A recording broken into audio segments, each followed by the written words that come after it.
Nesses próximos dias, nós vamos olhar para a Escritura, nós vamos pensar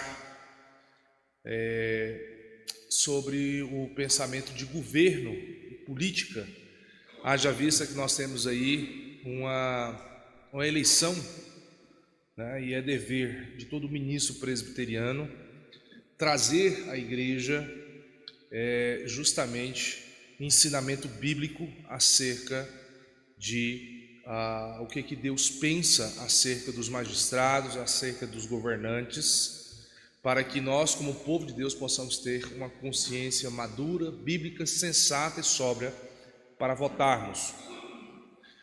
Vocês já estão comigo há mais de 6 anos, sabem que eu sempre faço isso nas vésperas de eleições, para que vocês possam usar princípios bíblicos para votarem.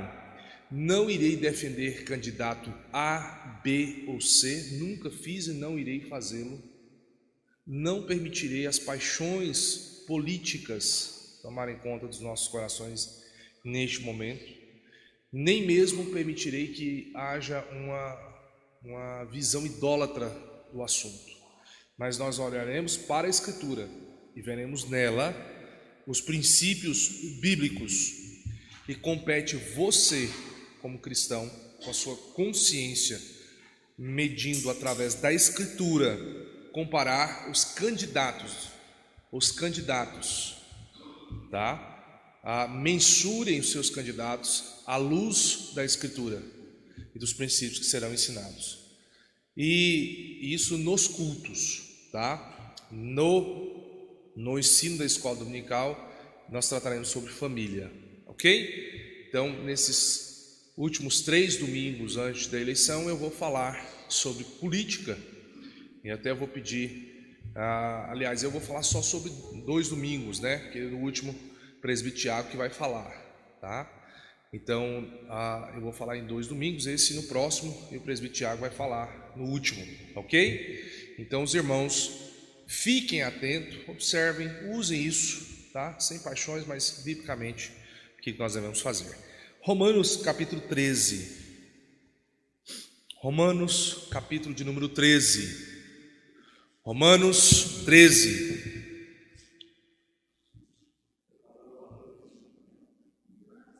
Romanos 13. Falei baixo? Gente. Foi, Jesus.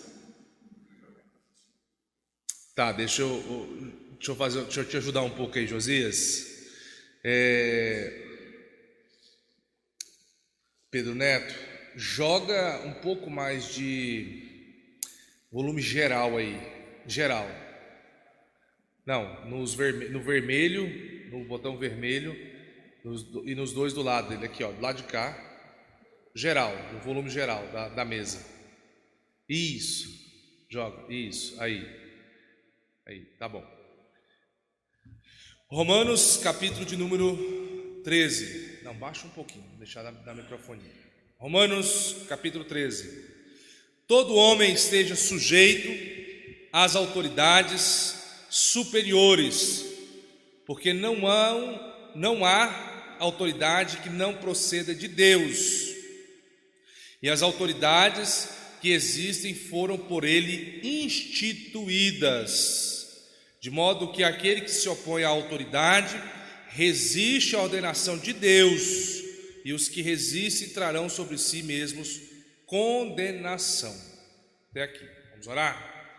Senhor, em nome de Jesus, eu quero suplicar ao Senhor que o Senhor nos ajude no entendimento da Tua santa palavra, que o Senhor esteja conosco, nos fortalecendo, nos direcionando, para que nós possamos viver, Pai, uma vida que seja realmente agradável ao Senhor.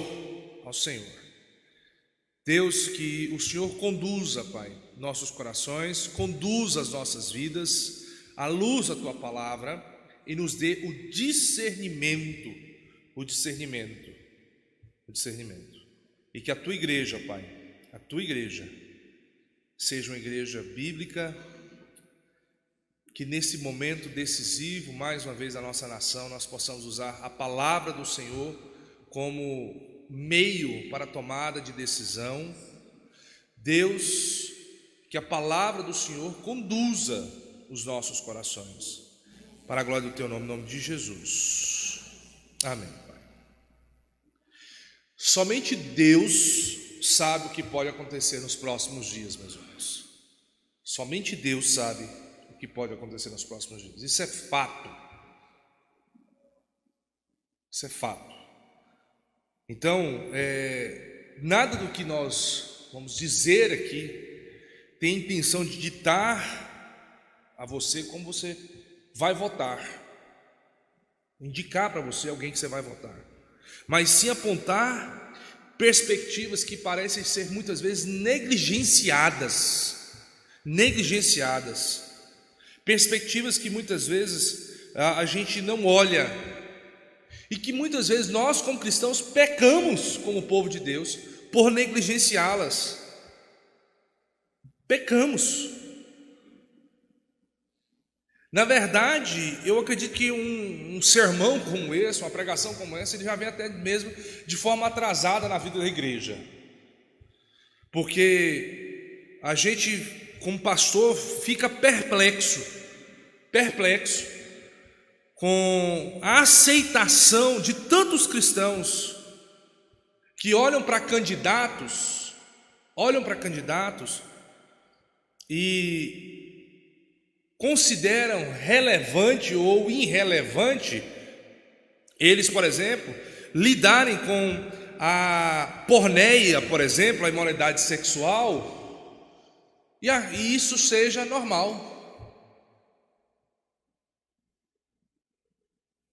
Candidatos tratam a imoralidade sexual como algo natural, e nós cristãos achamos isso natural. Irmãos, porneia é algo que destrói o povo de Deus, que destrói a sociedade, que destrói a imagem e semelhança de Deus.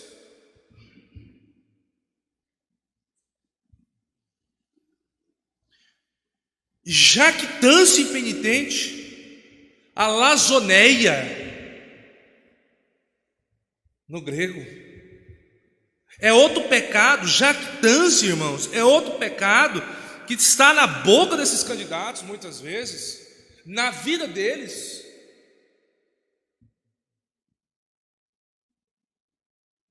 E nós, como cristãos, não podemos olhar para isso como igreja e achar que é natural.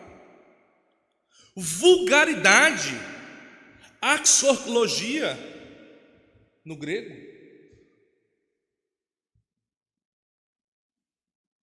e achar que vulgaridade seja algo natural. Nós não podemos olhar para candidatos e avalizá-los, porque o nosso voto avaliza o candidato. Como igreja, nós não podemos avalizar candidatos que sejam contraditórios às nossas convicções estampadas nas Escrituras, meus irmãos, porque isso irá destruir nossa sociedade e, consequentemente, nós estamos inseridos na sociedade.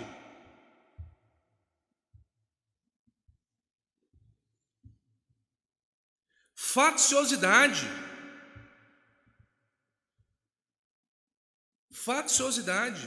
dixotasiai no grego.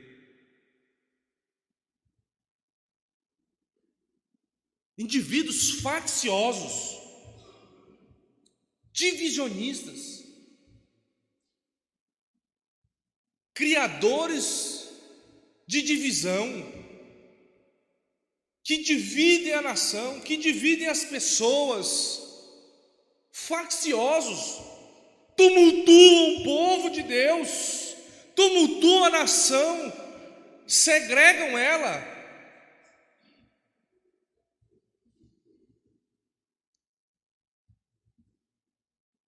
Tudo isso, meus irmãos, são exemplos do que a gente vê hoje estampado na política brasileira.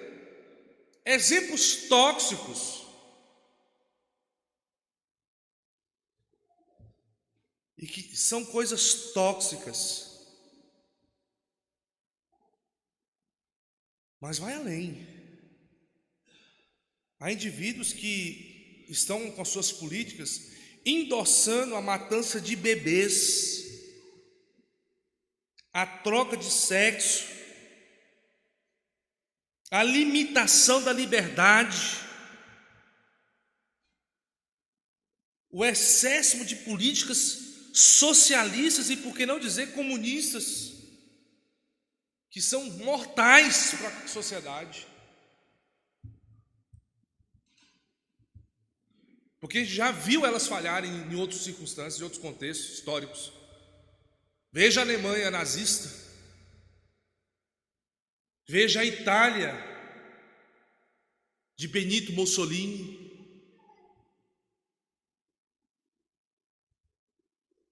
é só olhar a história. Veja a China de Mao Tse Tung,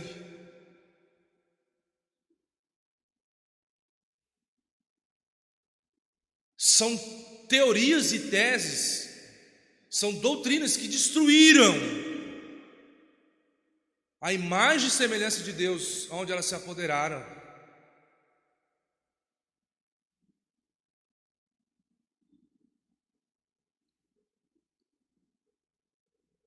Nós não podemos pegar os nossos votos, com essa lista enorme aqui que eu mostrei para vocês no Novo Testamento, e avalizar, meus irmãos, candidatos, seja do lado A, seja do lado B, C, D e F. Você vai ter que usar um medidor e um crivo bíblico. E a razão pela qual eu listei essas palavras gregas aqui é para dar um lembrete para vocês como igreja, que são pecados mencionados no Novo Testamento, que destroem as pessoas, meus irmãos. Esses pecados que eu listei aqui para vocês são pecados que destroem as pessoas.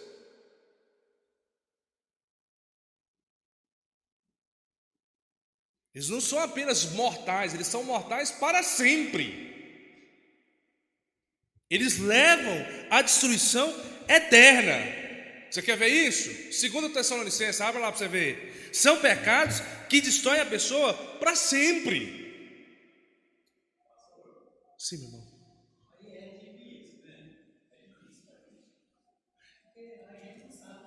Se fosse fácil,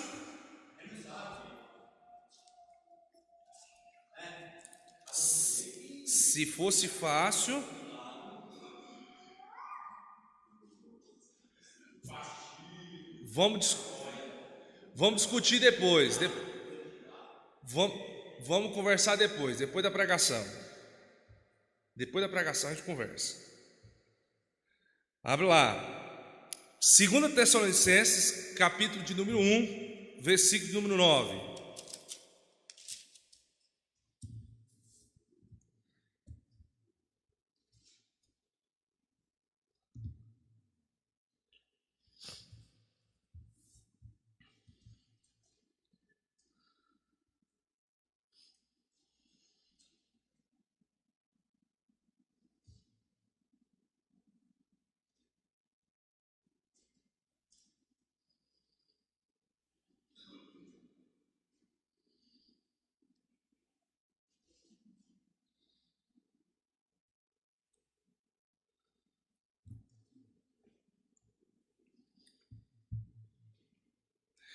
Versículo 9 diz assim, ó, e estes sofrerão penalidade de eterna destruição, banidos da face do Senhor e da glória do seu poder.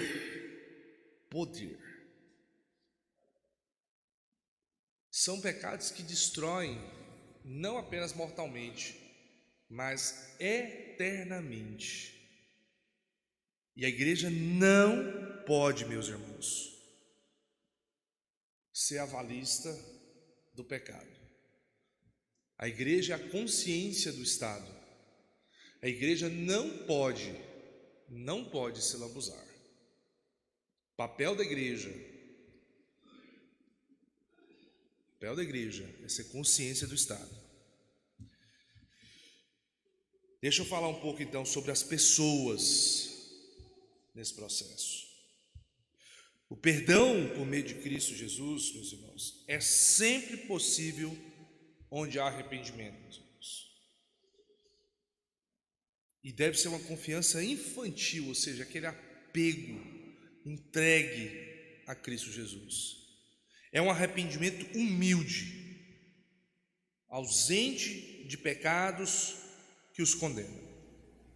E o Novo Testamento nos ensina que as práticas de tais coisas, quem vive nessas práticas aqui, não herdarão o reino de Deus. E os que querem insistir nessa prática herdarão o inferno, porque merecem morrer. Nós lemos um texto aí que fala sobre isso também. Quem diz isso? Romanos capítulo 1, versículo 32. Quer ler? Veja lá, Romanos capítulo 1, versículo 32. A sociedade que quer viver dessa maneira, ela merece morrer. Abra sua Bíblia lá. Romanos capítulo 1, versículo 32.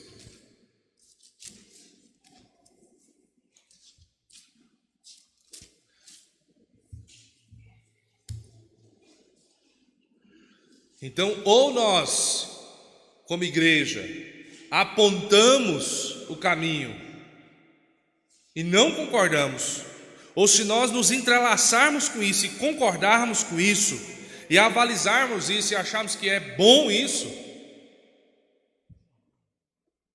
morreremos juntos. Versículo 32, capítulo 1, 32. Ora, conhecendo eles a sentença de Deus, de que são passíveis de morte os que tais coisas praticam, não somente as fazem, mas também aprovam os que assim procedem. Depois você lê do versículo 18 até aí, você vai ver qual é a prática que está sendo feita aí. A rebelião dos homens contra Deus.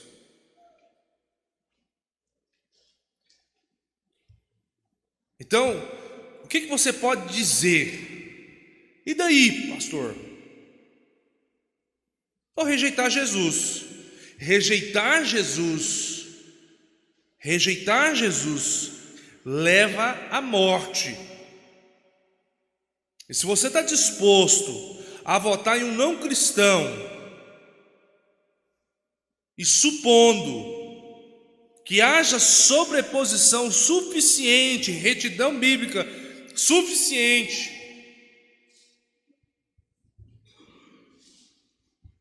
para te avalizar nisso tudo, cuidado, não há.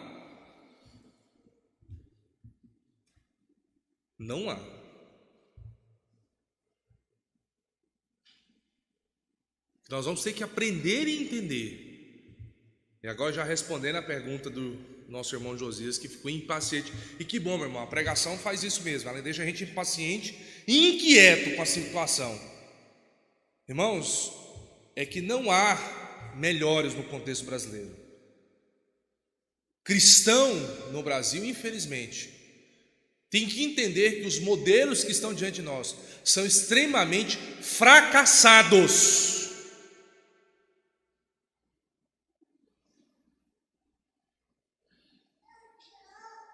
Nós não temos, à luz das Escrituras, o melhor modelo ainda, irmãos.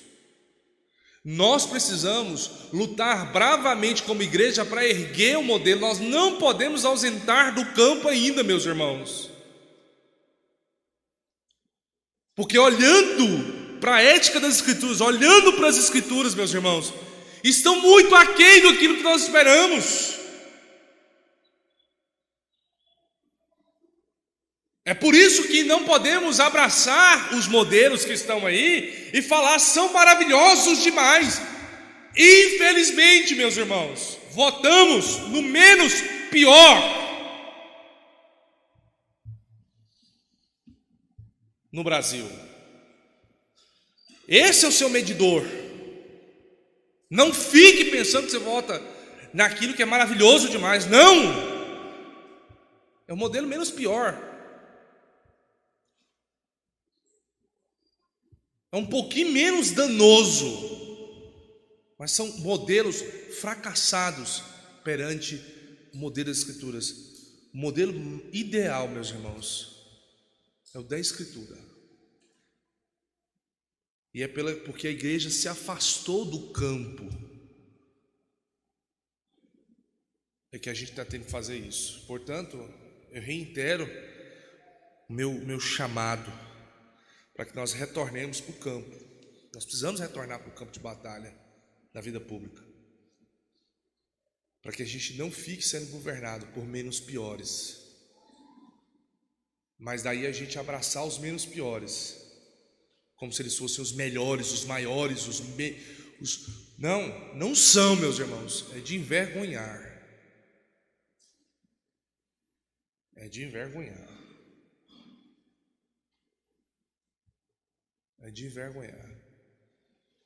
Nós temos que lutar pelo nosso Deus, pela nossa nação, nosso país, nosso povo, para que o nosso povo seja livre e conheça Cristo Jesus, a verdadeira liberdade. Então, quando você for votar esse ano, vá com esses princípios no seu coração. E não olhe para o pecado como se o pecado fosse algo natural, normal. Não é. Não é. E não pode ser normatizado e normalizado. Nós não podemos fazer isso, porque senão nós afundaremos juntos com aqueles que assim o fazem. Vamos ficar de pé. Vamos orar.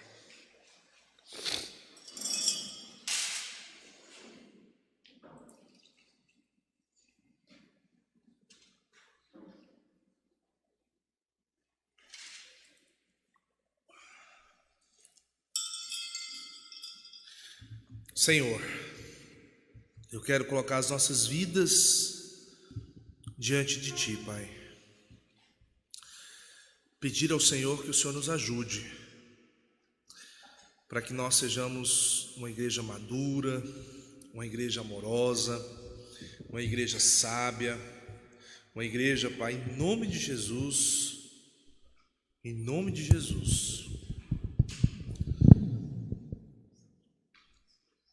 que seja fiel ao Senhor e à Tua palavra. Uma igreja que, ao ler a Tua palavra, Deus, ela a use como instrumento para medir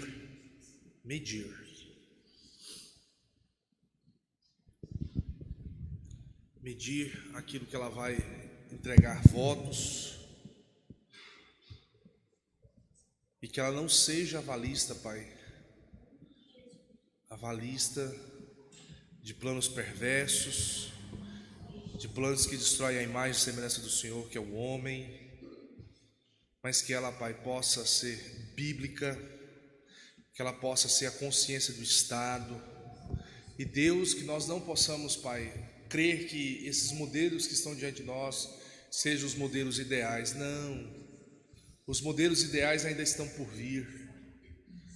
Se a igreja do Senhor se levantar, doutrinar os seus filhos, treinar os seus filhos à luz das Escrituras, sim, meu Deus, teremos homens e mulheres que serão capazes de refletir a glória do Senhor, Pai, nesse mundo. Nós ansiamos por isso, pedimos isso, Pai, em nome de Jesus. Em nome de Jesus. Amém e amém. Amados irmãos, nós vamos cantar para o nosso Deus, vamos adorá-lo. Você que veio preparado para dizimar e ofertar, faça isso neste momento. Vamos cantar para o nosso Deus com a nossa equipe de música.